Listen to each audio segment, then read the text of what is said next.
Hello and welcome to Eye of Gnosis Tarot.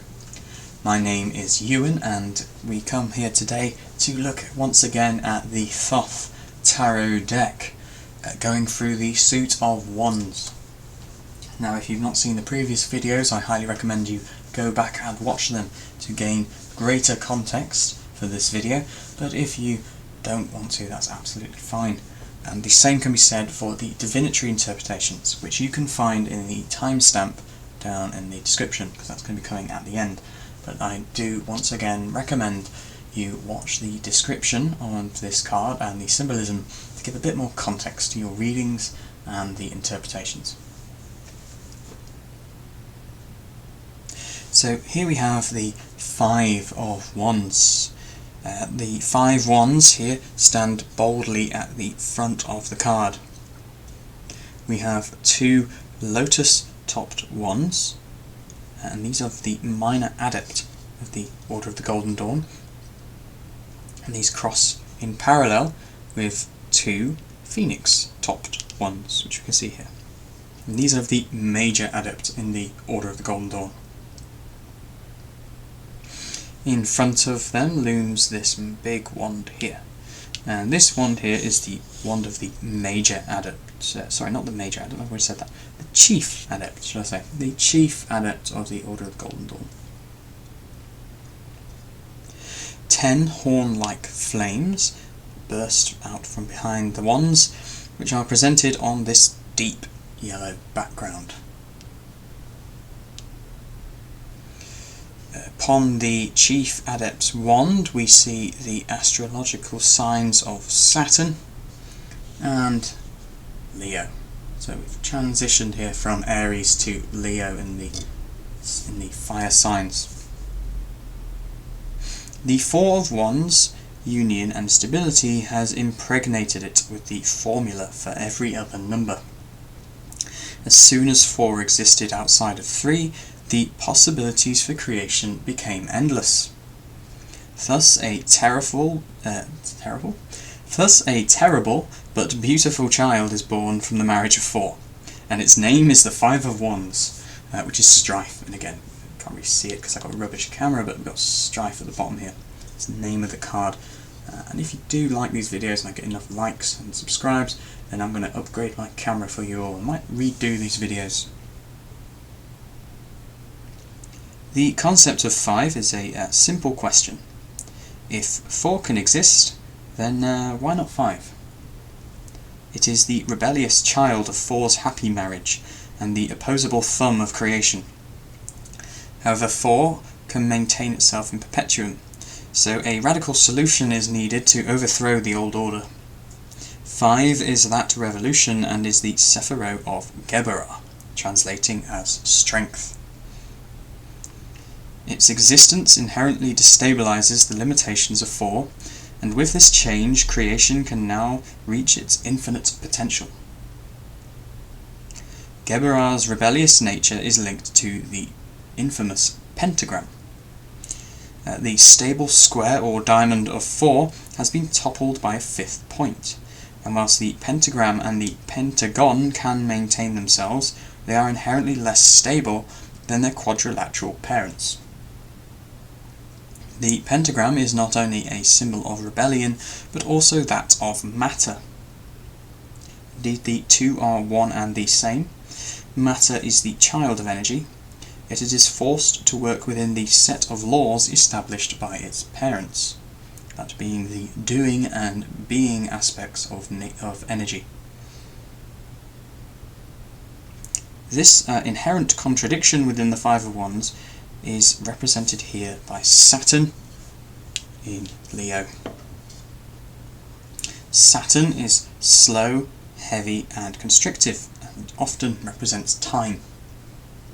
Meanwhile, Leo embodies the passion of fire, and energy in its prime.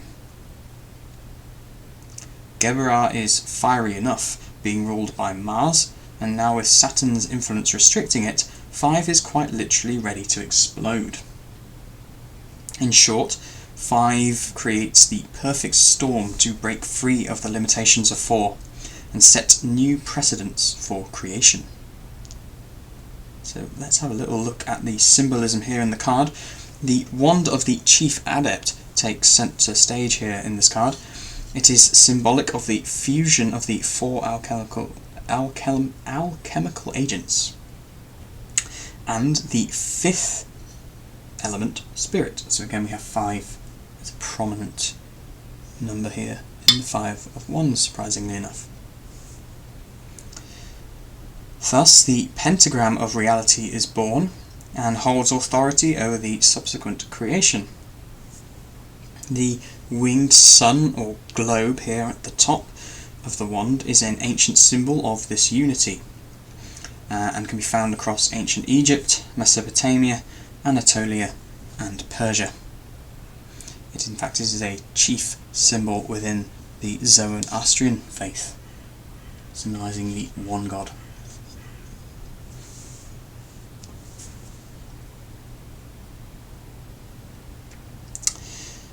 It is also equated, this symbol, to the concept of the cosmic egg found across the world, and this is a concept which will be explained further on throughout the tarot deck, especially when we come to the Major Arcana. The opposing forces in the Four of Wands have now come into conflict, and these are represented by the Wands of the Minor and Major Adepts. These Wands of the Minor Adept are lotus-topped, and are the daughters of the Three of Wands, if you remember back to that card. These represent the restorative nature of fire. Meanwhile, the latter are phoenix-topped, and symbolise the destructive and redemptive nature of fire.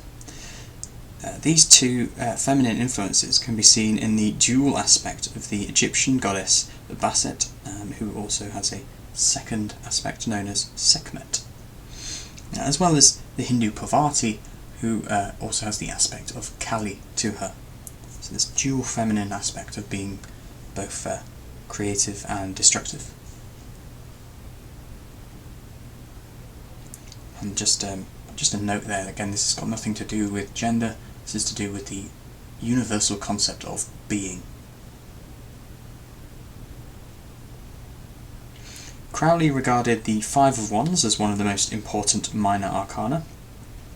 Indeed, he even requested to Lady Harris to put his personal device here at the top of the wand, and that is the Mark of the Beast, and it is placed within the 7-pointed star of Babylon, and we'll be talking more about that in the Lust card of the Major Arcana, so stick around for that episode.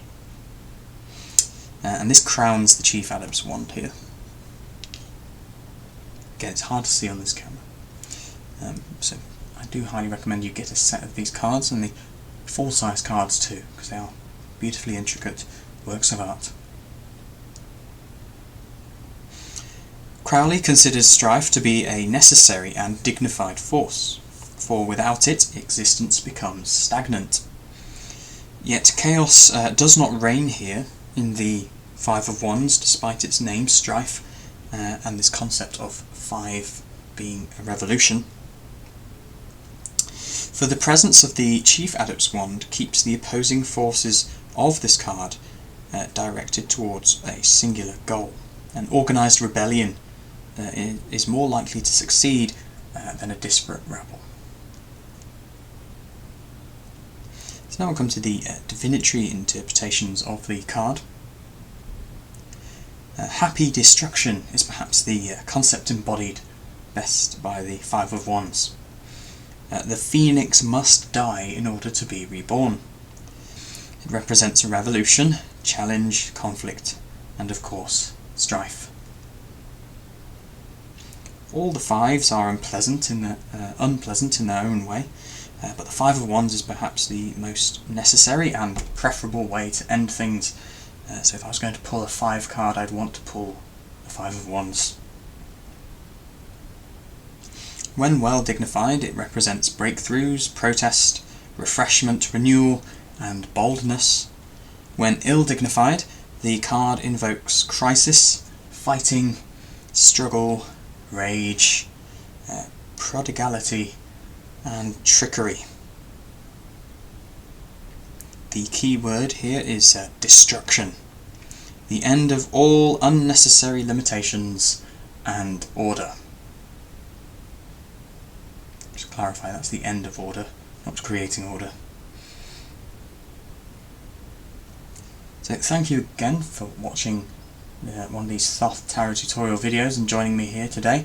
If you enjoyed the video, please hit the like button below, perhaps even share it with a friend who's interested in mysticism, tarot, or just Aleister Crowley things. And make sure to hit that bell icon and subscribe to the channel so you don't miss any future videos. Next time we'll be looking at the Six of Wands, which is a fantastic card. They're all fantastic cards, but the Six of Wands is brilliant. One of my favourite Sufferers, Tippereth. And I hope you are enjoying your day, night, evening, morning, wherever you are in the world. And may peace be with you all. Goodbye.